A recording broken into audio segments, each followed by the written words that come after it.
London کی سڑکیں ہوں یا نیو یارک کی سڑکیں، آپ ان سڑکوں پر جاتے آتے اٹھتے بیٹھتے گنبد خضرا کے نمائندے ہونے چاہیے۔ سبحان اللہ۔ آپ کا گفتار، آپ کا قول، آپ کا عمل، آفس جا رہے ہیں، کام کے لیے جا رہے ہیں، میں تو گنبد خضرا کا نمائندہ ہوں، میں تو محمد عربی کا نمائندہ ہوں، میرا تمام کا تمام رہن سہن، وضع قطع، اٹھنا بیٹھنا، لباس، علاج معالجہ، دیکھنا، ہر چیز اٹھتے بیٹھتے میں مدینہ کروں گا، میری نظر مدینہ کی طرف رہے گی، میں محمد الرسول اللہ کا قاصد بن کر آیا ہوں، ان کا ایلچی بن کر آیا ہوں، ان کا نمائندہ بن کر آیا ہوں، مبلغ شریعت، دین کا داعی بن کر کے آپ جائیں اور اسی طرح زندگی گزاریں۔ پہلی شرط۔ دوسری شرط، تہذیب و ثقافت اپنی مسنون اور نبوی تہذیب کو نہ چھوڑے۔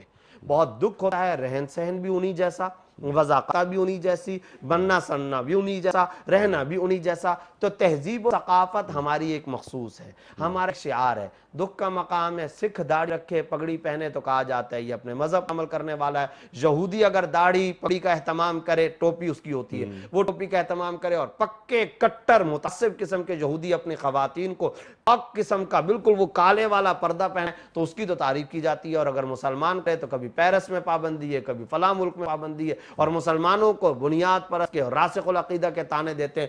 بھول جائیے ان طعنوں کو، تہذیب پہ ناز کیجئے، ہماری مسنون تہذیب، نبوی تہذیب، ہم اس کے علم بردار ہیں۔ اس ثقافت، اس تمدن اور اس تہذیب کو کبھی نہیں چھوڑنا چاہیے۔ دو باتیں، اور تیسری اہم ترین بات یہ اولاد کی تعلیم تربیت۔ اولاد کی تربیت آج بڑی مشکل سے، آپ نے اسلام کو تو تھام کے رکھا ہے، آپ تو مسجد کے اندر رمضان میں نظر آ جایا کرتے ہیں، آپ تو اس تلاوت اور صدقے کی طرف متوجہ ہو جایا کرتے ہیں، پوتے صاحب کیا کریں گے؟ یہ نواسا نواسی کیا کریں گے؟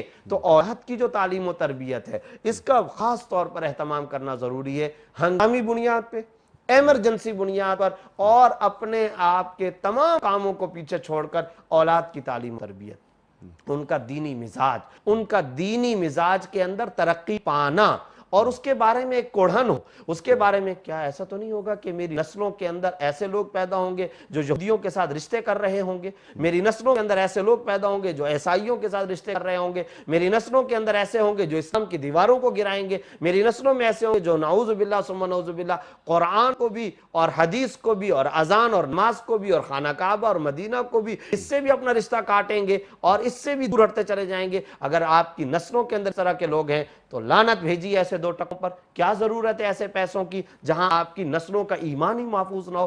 ایمان کی قیمت پر چند ٹکے کمانا چاہتے ہیں، یعنی وہ ہجرت کر کے واپس آ جائیں اب ایسی دارالاسلام میں؟ جی میں اچھا عرض یہ کر رہا ہوں۔ بتائیے جی ہاں۔ کہ